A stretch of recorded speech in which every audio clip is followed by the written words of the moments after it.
إنا لله وإنا إليه راجعون.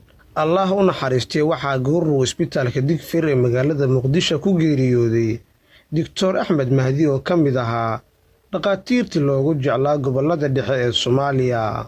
Haddaba inta aynu u gudgalin warbixintan ku saabsan geerida Dr. Axmed, waxaynu ka codsanaynaa daawada inaad muuqaalkan like saarto oo sii share garayso qaybta hoose ee comment-tigana dhammaanteen aynu si wada jir ah ugu duceyno in Allah siiyo doctorka raxmadiisa iyo raalli ahaanshihiisa. haddii ay tahay booqashada koobaad ka mid noqo saaxiibada inagu xiran ee hela xogaha iyo macluumaadka hadba halkan aynu ku daabacno. Allah u naxariistay waxaa geeriyooday Dr. Axmed Mahdi oo ka mid ahaa dhaqaatiirtii loogu jeclaa gobolada dhexe ee Soomaaliya.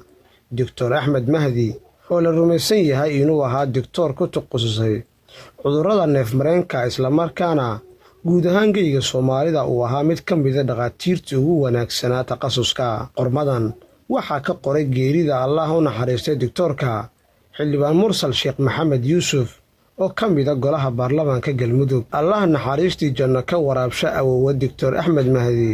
runtii waa geeri aad ii xanuujisay. Dr. Axmed waxa uu waqti badan geliyay samata bixinta bulshada reer Galmudug oo uu maanta uga tagay waxqabad muuqda.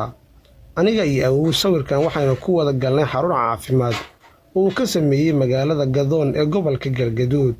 Dr. Axmed Mahdi waxa uu astaan muuqata u ahaa dhaqaatiirta Soomaaliyeed ee daweeya cudurrada neef-mareenka ku dhaca. waxaan uga tacsiinayaa eheladii iyo qaraabadii uu ka geeriyooday. samir jamiil ahna Allah ku dheereeyo. Doctorka waxa uu magaalada Dhuusamareeb ee caasimadda Galmudug yimid sanadkii 1998. waxa uu indheeyay oo weliba xaalad kormeer ah ku sameeyay baahida ka jirta gobolka. 1999 ayuu bilaabay dayactirka dhismaha isbitaalka gobolka ee Dhuusamareeb.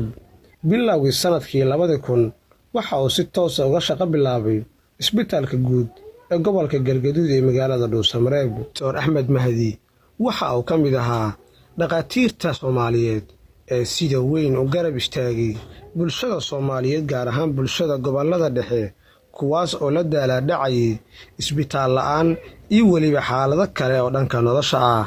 Doctorka waxa uu sidoo kale xarumo caafimaad ka furay Gadoon iyo deegaano kale oo hoos taga caasimadda Galmudug ee Dhuusamareeb. geerida Dr. Axmed Mahdi waxa ay noqotay mid ka mid ah geeriyadii loogu naxdinta badnaa ee ka soo yeeray geyga Soomaalida.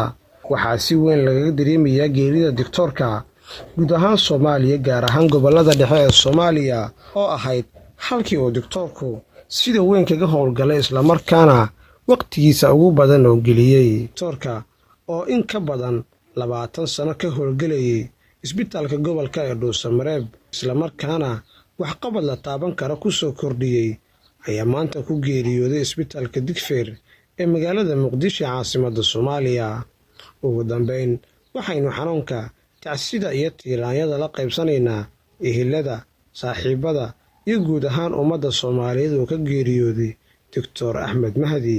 haddii aad soo gaartay dhammaadka muuqaalka waxaynu si xushmad leh kaaga codsanaynaa daawade inaad qaybta hoose ee muuqaalka ugu duceysid Dr. Axmed. haddii ay tahay booqashada koobaad ha ilaawin inaad ina soo tiraahdo follow si aad u hesho xogaha iyo macluumaadka hadba halkan aynu ku daabacno.